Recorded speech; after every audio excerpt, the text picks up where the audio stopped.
TF1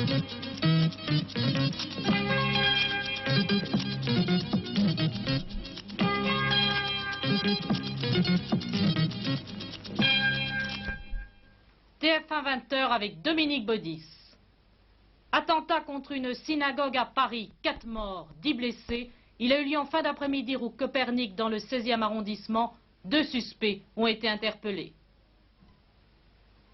La guerre en Irak, notre envoyé spécial Robert Buchard nous présente ce soir les 3 fronts ouverts en territoire irakien.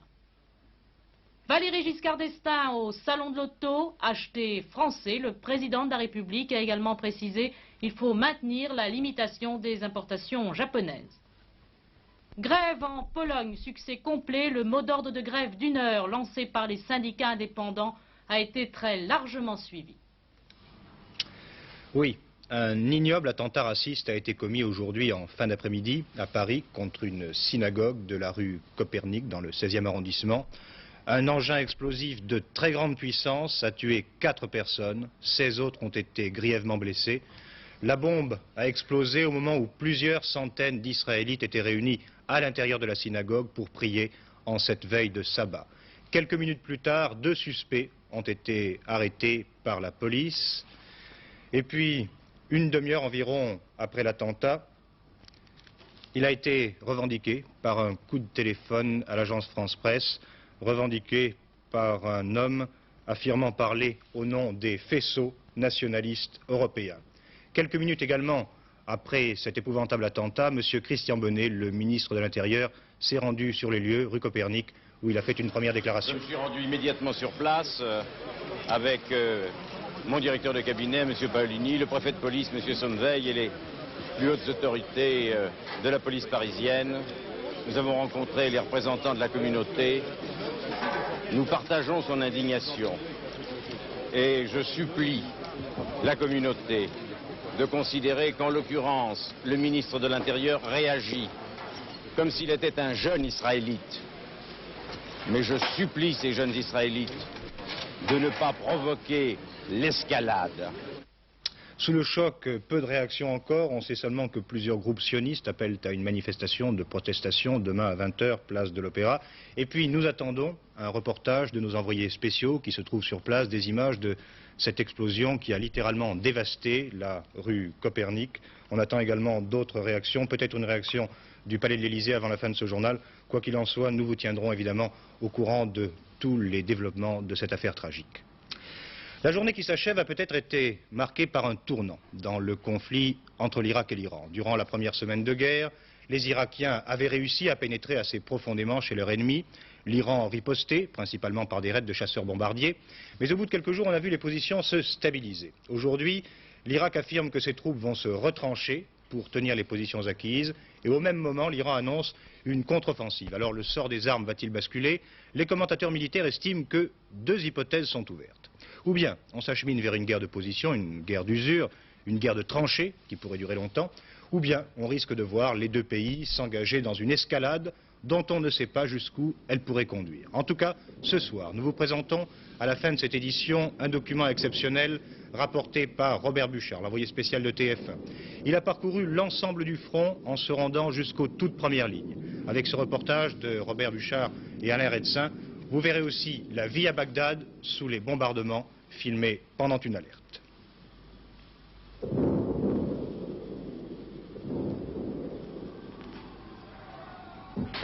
Le document à la fin de ce journal, par conséquent.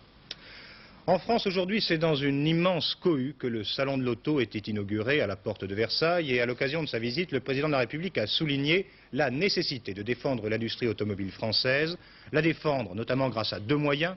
D'une part, les consommateurs sont invités à acheter des véhicules de fabrication française.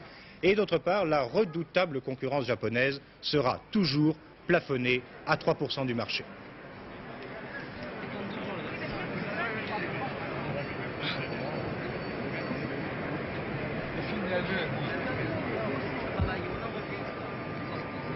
La France est le seul pays d'Europe qui dispose de 2 grands groupes automobiles qui sont l'un et l'autre de taille à affronter la concurrence internationale. Concurrence internationale qui n'est plus seulement européenne, qui est, vous le savez, mondiale. Alors pour que cette industrie automobile française continue de progresser, il faut naturellement qu'elle ait de bons produits au point de vue technique, que ces produits soient compétitifs et en même temps que la concurrence internationale soit juste.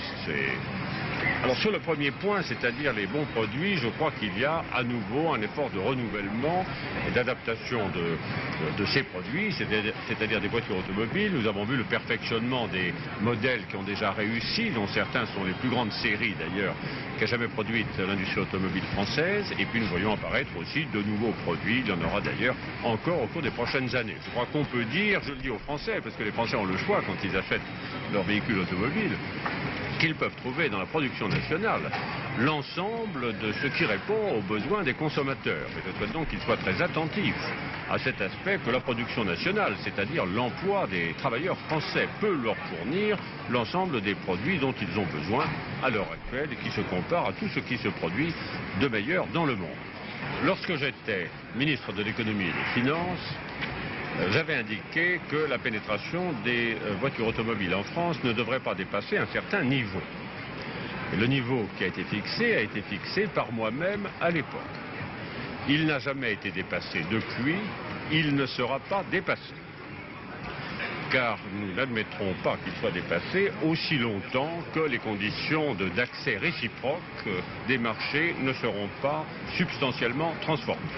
Alors il y a un autre problème qui est celui de l'organisation de la compétition automobile en Europe et dans le monde. Nous nous concertons avec nos partenaires européens parce que nous acceptons la compétition, bien entendu, mais nous voulons qu'elle s'effectue sur des bases équitables, c'est-à-dire que les conditions d'accès aux différents marchés soient comparables. Si elles ne sont pas comparables, il n'y a pas à ce moment-là d'égalité dans la concurrence.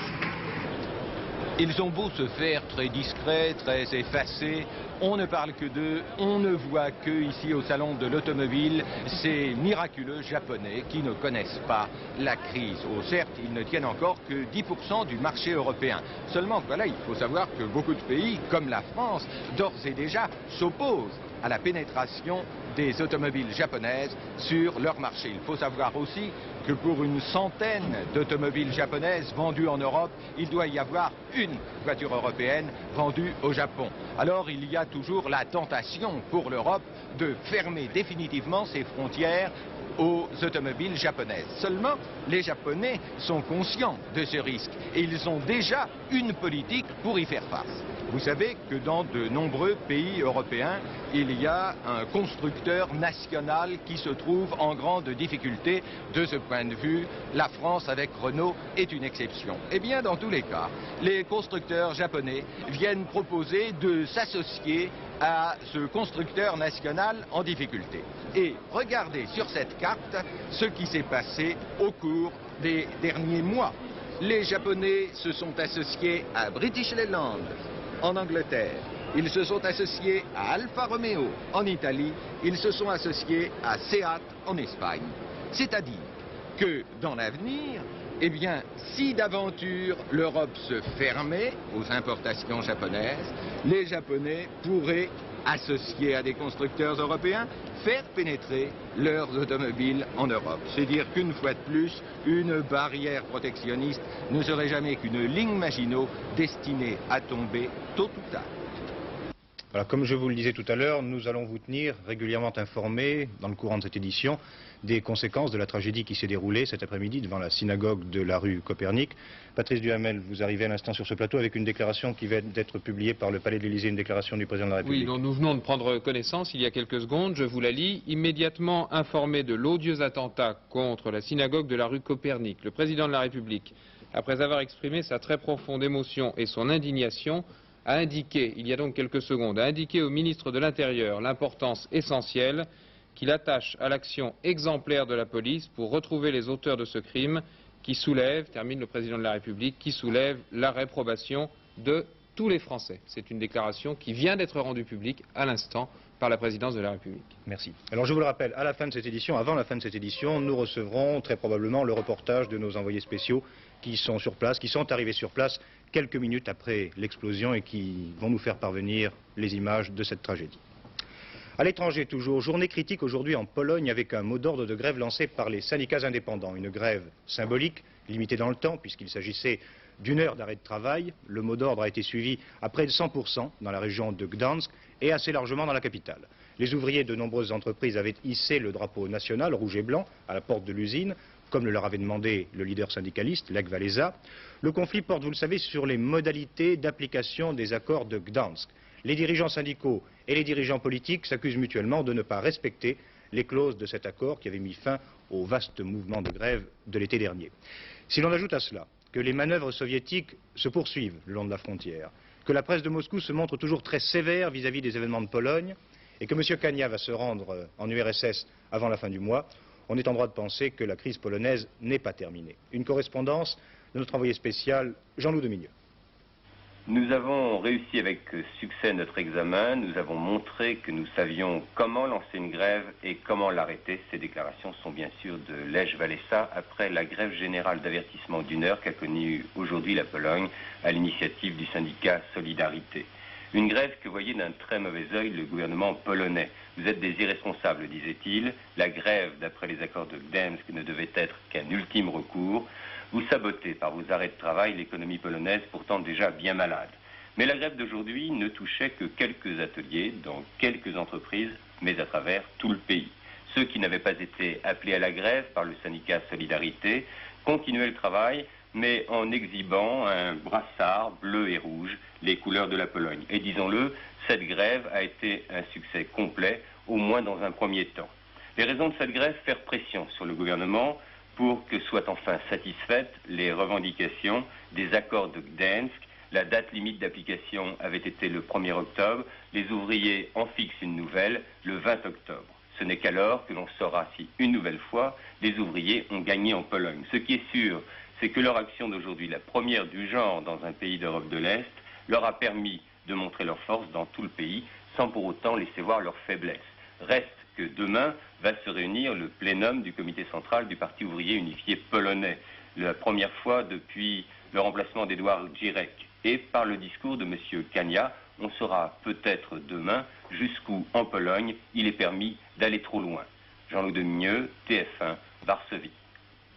Retour en France, 13 jours exactement après les inondations catastrophiques en Haute-Loire, des inondations qui ont fait, je vous le rappelle, plusieurs morts et une quinzaine de blessés. On peut déjà dresser un bilan provisoire des dégâts matériels. 350 millions de francs pour ce seul département de la Haute-Loire. Et encore, l'addition pourrait s'alourdir. Tous les secteurs sont touchés, l'industrie, l'agriculture, le commerce, et puis bien entendu les biens des particuliers. Le chef de l'État et le Conseil des ministres ont donc annoncé qu'une aide allait être apportée aux sinistrés. Les pouvoirs publics vont accorder des indemnisations et des prêts sans intérêt. Des mesures qui permettront de dédommager partiellement les victimes et d'aider les entreprises à faire face. En effet, certaines entreprises ont été sinistrées à 100%. C'est le cas, entre autres, d'une entreprise textile où Jean-Paul Larivière a réalisé l'enquête que nous vous proposons maintenant. Brive-Charensac, 13 jours après la catastrophe. Les camions, les pelles mécaniques et les bulldozers continuent sans relâche à déblayer les milliers de tonnes de boue, de pierres et de débris de toutes sortes que les pluies torrentielles d'abord, les eaux déchaînées de la Loire ensuite ont accumulé au fond de la vallée. La Loire a été mesurée à 7,50 m au-dessus de son niveau normal, provoquant des dégâts qu'on n'a pas encore fini d'évaluer. 1300 familles, une centaine d'artisans, autant d'entreprises commerciales et industrielles ont été sinistrées à des degrés divers, dont 20 presque totalement et 7 à 100%, menaçant 1500 personnes de chômage. À Saint-Vincent, en aval du Puy, l'usine de textile de Michel Moriange, qui emploie 35 personnes, figure parmi ces dernières. Bilan des pertes, au moins 5 millions de francs. Bien, je peux dire que l'usine a été sinistrée à près de 100%, étant donné que tout notre matériel de fabrication, stock, matières premières, marchandises en cours de fabrication, ont été détruits à 95%, en partie emportés par le flot de la Loire, et le reste retrouvé le lendemain dans 50 cm de boue et d'eau, donc quasiment inutilisable. Vous aviez beaucoup de machines ici? Bien, nous avions des grosses machines qui sont derrière moi, qui servaient à fabriquer des sacs de couchage, des couettes, des édredons. Et à l'heure actuelle, elles sont inopérationnelles, elles viennent d'Allemagne, ce sont des machines électroniques. Dire si on pourra les remettre en état, je suis très sceptique. Donc il faudra envisager leur remplacement qui demandera des semaines, des mois. À l'heure actuelle, je ne peux pas dire, j'en sais rien. Est-ce que vous avez reçu une aide? À l'heure actuelle, nous n'avons reçu absolument aucune aide des pouvoirs publics. D'ailleurs, j'espère que nous aurons cette aide. C'est la seule chose qui nous permettrait de redémarrer. parce que tout le monde ici est disposé à redémarrer, mais avec les moyens financiers nécessaires, bien entendu. L'aide que le président de la République a annoncée hier à Chamalières est une promesse de survie. Elle permettra d'abord de maintenir l'emploi et d'assurer la paix des employés pour le mois d'octobre. Ceux-ci, face à la catastrophe, ont fait preuve d'une solidarité exemplaire. Depuis l'inondation de leur usine, noyée sous plus de 2 mètres d'eau, ils ont travaillé sans relâche à enlever la boue, récupérer ce qui pouvait être sauvé, démonter les machines pour essayer de les sauver de la rouille. D'autres industriels, épargnés par les inondations, ont prêté matériel et personnel. Les clients et les fournisseurs eux-mêmes ont consenti à l'entreprise sinistrée des facilités financières. Ainsi s'est manifestée à l'occasion d'une catastrophe de grande ampleur une solidarité nationale qui a redonné aux habitants de la vallée l'espoir de pouvoir reprendre leur place dans le concert économique national. Voilà, comme je vous le disais tout à l'heure, nous sommes maintenant en liaison avec nos envoyés spéciaux rue Copernic, là où une bombe a explosé en fin d'après-midi devant la synagogue, faisant 4 morts et une quinzaine de blessés. Alors tout d'abord, Éric Gilbert, est-ce que vous confirmez ce premier bilan? Écoutez, il est pour l'instant impossible de confirmer un bilan. En effet, plus d'une heure et demie après l'attentat, c'est toujours l'affolement dans ce quartier proche de l'Étoile. La rue Copernic, où s'est produite l'explosion, va de la place Victor Hugo à l'avenue Kléber. Elle est encore entièrement bouclée. Je vous propose donc d'abord de revoir ce premier témoignage visuel qui témoigne de la violence de l'explosion et aussi de la folie meurtrière de ceux qui ont commis cet attentat. Ces voitures que vous voyez endommagées ou même complètement détruites sont en effet à près de 50 mètres de la porte de la synagogue, ainsi que ce magasin dévasté que vous venez de voir. Ces voitures ont été donc renversées, soufflées par la déflagration à 18h35. Maintenant, nous entrons dans la synagogue dévastée. Il était donc 18h35. Il y avait plusieurs centaines de personnes venues assister à l'office de ce début de sabbat. Parmi elles, beaucoup d'enfants qui étaient donc assis sur ces chaises. Vous voyez maintenant les plafonds de la synagogue en partie effondrés. Le rabbin qui était là sur la chaire va maintenant nous raconter exactement ce qui s'est passé ensuite. Il y avait des enfants qui célébraient leur majorité religieuse. Ils étaient en train de chanter vers la fin de l'office. Et d'un seul coup, il y a eu une déflagration énorme. Les murs sont tombés, les glaces, et les gens se sont affolés. Et j'ai dû dire à tout le monde de rester assis pour ne pas qu'il y ait des blessés par-dessus le marché. On est resté là, mais je ne crois pas que la bombe a été placée pour la synagogue. C'était pour la synagogue, mais pour la sortie des fidèles. Car il y avait ici 600 fidèles. Donc c'était l'intention de tuer, vraiment. C'était l'intention de tuer. Il y avait combien de personnes dans la synagogue? Combien d'enfants en particulier? Ici, à cet office, ou en général? Ici, en cet office, ce soir. Il y avait 200-250 gosses. Combien d'enfants ont été blessés, ont été emmenés? Les enfants n'ont pas été touchés. Les parents se sont jetés sur les enfants, ils n'ont pas été touchés. Est-ce que vous aviez déjà reçu des menaces, M. Kasman? Des menaces par téléphone, par lettre, mais même chez moi, je reçois des coups de téléphone à 1h, 2h, 3h du matin. Quelle est ce soir votre réaction de juif, votre réaction d'homme? Je trouve ça abominable parce que nous sommes des adultes, nous pouvons nous défendre, mais quand il y a dans une maison de prière où on réclame la paix pour tout le monde, pour tous les êtres, c'est abominable de voir qu'il y a des enfants qui sont visés, car ce sont les enfants qui sont visés. Il n'y avait aucune mesure de protection particulière? Si, à tous les offices, il y a des agents, devant le portail. Mais ils ne pouvaient rien faire, puisque même les maisons d'en face ont subi des dégâts. Où toutes les vitres ont été soufflées. Devant moi, tout à l'heure, encore un enfant a été évacué, grièvement blessé par des éclats de verre, et on craint aussi une fuite de gaz. Et vous voyez maintenant la méhari dans laquelle peut-être la bombe était déposée, d'après ce qu'un témoin nous a dit tout à l'heure. J'allais à la synagogue, il était 6h20. J'ai aperçu deux jeunes sur une moto marron qui déposaient un paquet et faisaient fin de rentrer au 29 pour livrer. J'ai pas pensé que c'était un explosif, j'ai été faire mon office du samedi soir. Est-ce que vous avez vu où ils ont déposé le paquet? Oui, ils ont déposé en premier temps le paquet sur le capot sur la page de la méhari, en un premier temps, le temps d'engendrer la moto, et puis ils sont rentrés ils se sont dirigés vers le 29. De ce fait, moi je suis rentré dans la synagogue. Et après ils sont repartis rapidement? Je n'ai pas vu s'ils sont partis. Je n'ai pas vu s'ils étaient partis. C'était deux jeunes gens? Deux jeunes gens, d'entre 23 et 25 ans. Ce témoignage semble confirmé dans la mesure où, vous le savez, la police interrogerait actuellement 2 suspects, mais on ne peut pas en dire plus vu l'affolement qui règne encore sur les lieux de cet attentat. Éric Gilbert, rue Copernic, TF1. Éric Gilbert, je vous remercie. Marie Legret avec vous, quelques nouvelles brèves. Incendie particulièrement impressionnant à la poudrerie de Bergerac. 900 tonnes de nitrocellulose ont été la proie des flammes ce matin, flammes de plusieurs dizaines de mètres, provoquant de nombreuses explosions. Une erreur de manipulation est à l'origine de l'incendie. Incendie qui heureusement n'a fait qu'un blessé, mais qui a provoqué, vous vous en doutez, beaucoup d'émoi dans la population.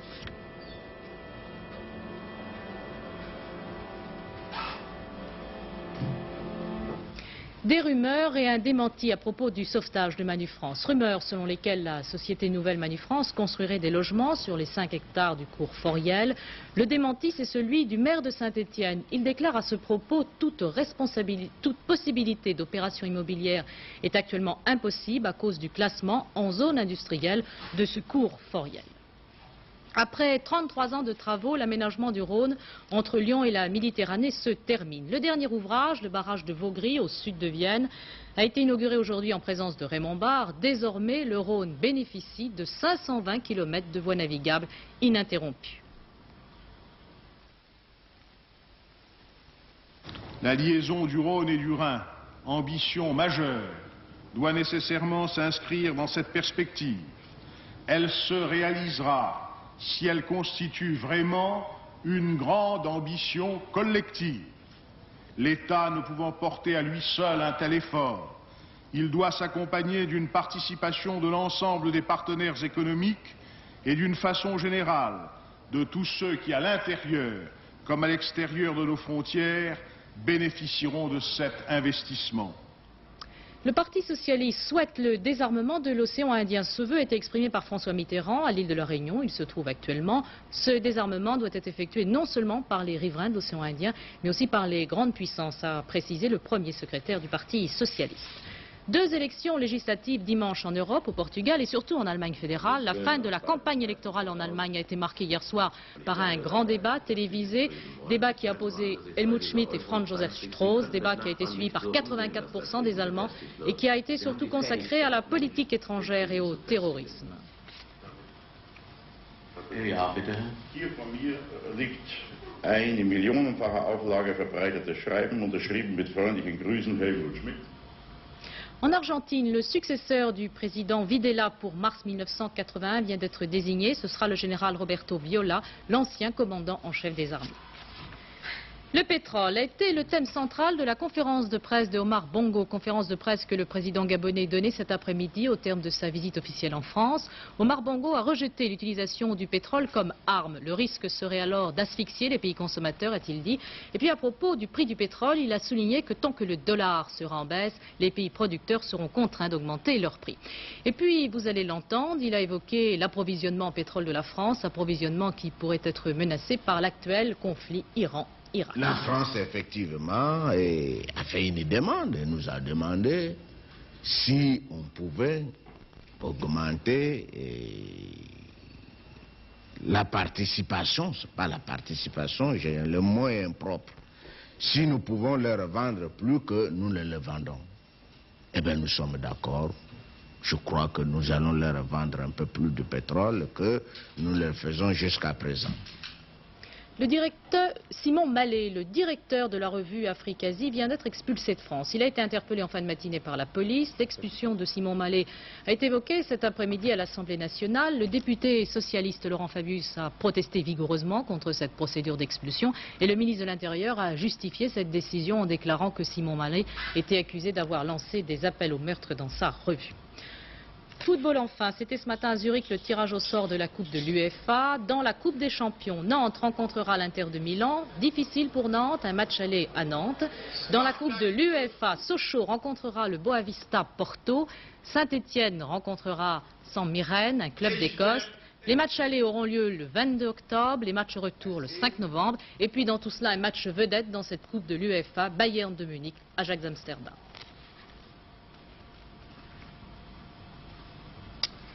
Le temps. Demain, après une matinée qui sera fraîche et brumeuse, le soleil reviendra un peu partout avec des températures agréables. Toutefois, en fin de journée, à proximité des côtes de la Manche, le ciel se couvrira avec des risques d'averses. Voici maintenant le document dont je vous ai parlé tout à l'heure. C'est ce reportage réalisé par Robert Buchard sur le front irakien et dans Bagdad, sous les roquettes des chasseurs bombardiers iraniens. Des images tournées par Alain Redsin en compagnie de Robert 3 heures de l'après-midi. La capitale irakienne s'est installée dans la guerre et entre deux bombardements, rien apparemment ne semble changer. Pourtant, chacun sait et pressent que la journée ne se passera pas sans drame. 5 minutes plus tard, tout est changé. Le bruit des sirènes pénètre la ville qui s'affole. Des milliers de gens foncent dans tous les sens à la recherche d'un abri.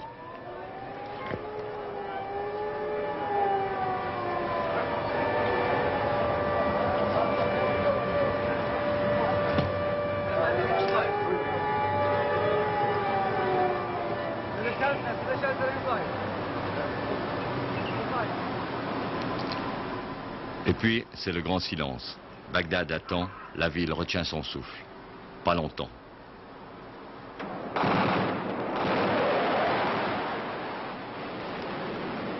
Le fantôme iranien fonce sur la ville, passe entre deux antennes de télévision et pique sur la centrale thermique qui fournit l'électricité à la capitale.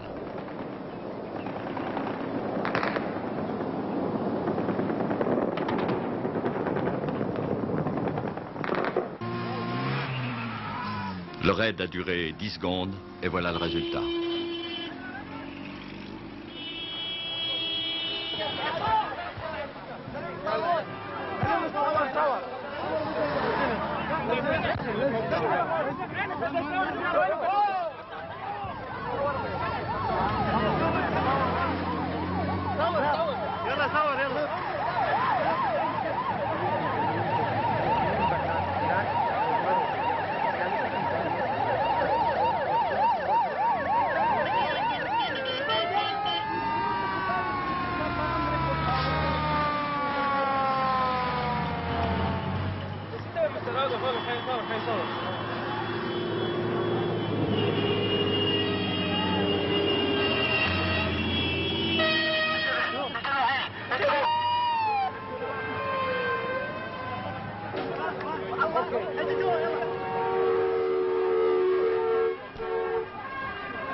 Les hôpitaux déjà pleins des victimes des raids précédents sont débordés. Surtout des femmes et des enfants parmi les blessés et les morts, parce que les hommes, eux, étaient à leur travail.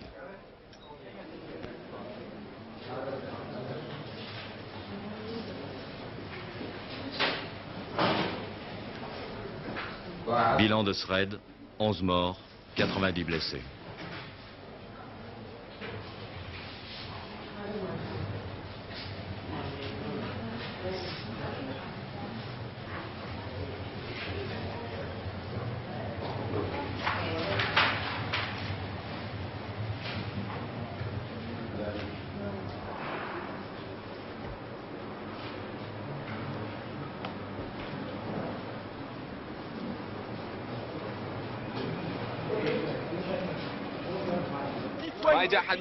Finalement, la DCA a fini par toucher l'avion. Le pilote que vous voyez en ce moment a actionné son siège éjectable et est tombé aux mains des soldats irakiens. Il essaye de se justifier. Il explique qu'il voulait seulement détruire la centrale électrique et que ce n'est pas sa faute s'il y avait des maisons autour.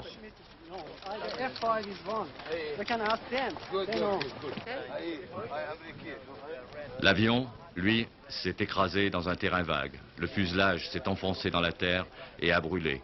Seul reste visible, la queue de l'appareil.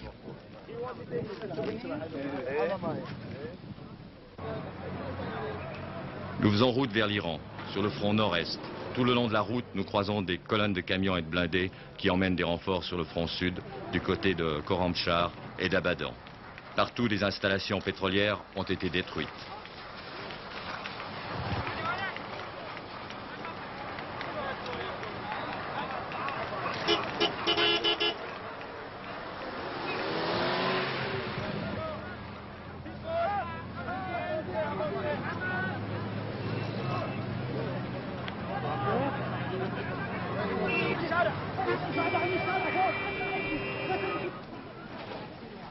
Ici, à Kasselschheim, nous sommes à 30 km à l'intérieur du territoire iranien. Sur ce front, la victoire des Irakiens est indiscutable. Les troupes iraniennes se sont peu battues et ont abandonné la ville en laissant sur place munitions et armements. Mais les Iraniens sont en train de se regrouper sur les pentes des Djebel qui barrent l'horizon.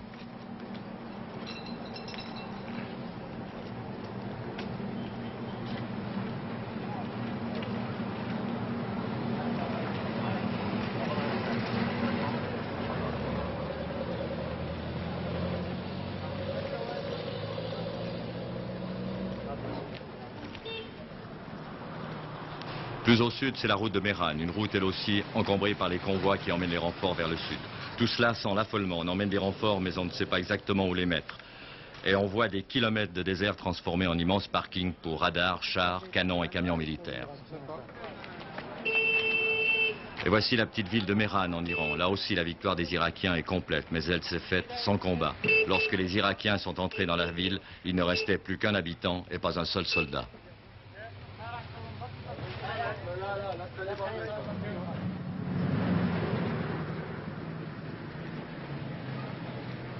Plus au sud, maintenant, du côté de Basra, dont la raffinerie brûle.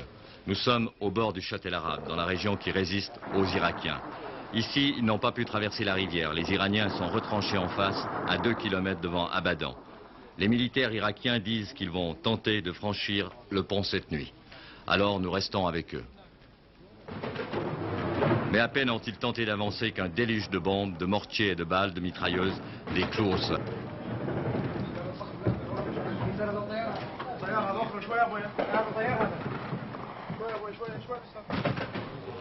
Et aux aurores, les Irakiens constateront que le pont a été détruit.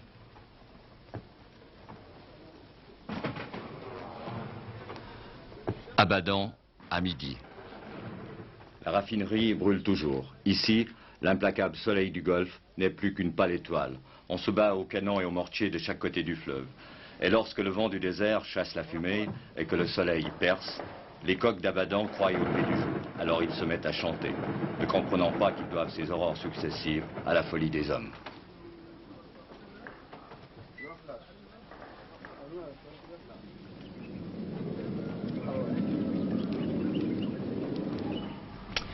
Ce journal est maintenant terminé, mais je vous rappelle l'information principale, le titre de ce journal, un épouvantable, un horrible attentat cet après-midi à Paris, rue Copernic, devant la synagogue, un attentat qui a fait 4 morts et 16 blessés. Vous allez revoir quelques images de cette rue Copernic tournée après l'explosion par nos envoyés spéciaux. Depuis le début de cette édition, nous recevons évidemment des déclarations en provenance d'associations ou d'hommes politiques appartenant à toutes les confessions ou à tous les horizons. Les mêmes mots se retrouvent dans toutes ces déclarations: émotion, indignation, vigilance face à ce crime fasciste et raciste. Sur place, nos envoyés spéciaux viennent d'enregistrer le témoignage du président du Renouveau Juif, Maître Agemberg, qui se trouve, je crois, en direct, rue Copernic. Monsieur, il s'est passé ce soir quelque chose de très très grave. Étiez-vous là au moment où l'attentat s'est produit? On est arrivé lorsque les blessés étaient évacués par la police. Il y a même 2 morts, c'est certain maintenant. Une voiture piégée a explosé devant la synagogue. Vous savez que ce soir c'est Shabbat, c'est-à-dire que c'est le soir où les Juifs se rassemblent à la synagogue pour prier, mais en plus c'est Simchat Torah, c'est une fête juive importante. Ça veut dire que ces criminels savaient pertinemment qu'il y aurait des centaines de personnes à la synagogue ce soir et qu'ils ont voulu commettre un attentat qui atteindrait le maximum de personnes. Il y a des femmes et des enfants à l'intérieur de la synagogue qui prient, c'est une synagogue libérale et donc véritablement c'est un acte odieux que tous les Français, j'en suis certain, condamneront. On ne peut pas penser un seul instant qu'il y a un mouvement de résurgence d'antisémitisme ou de néonazisme en France. En fait, ce sont des groupes marginaux qui représentent peut-être tout au plus une 50aine de personnes qui actuellement essaient de faire croire qu'il y a un mouvement de néo-nazi en France. Nous n'y croyons pas et nous invitons tous les partis politiques, tous les syndicats, tous les démocrates à montrer qu'ils sont derrière la population juive, qu'ils sont contre la montée du néonazisme.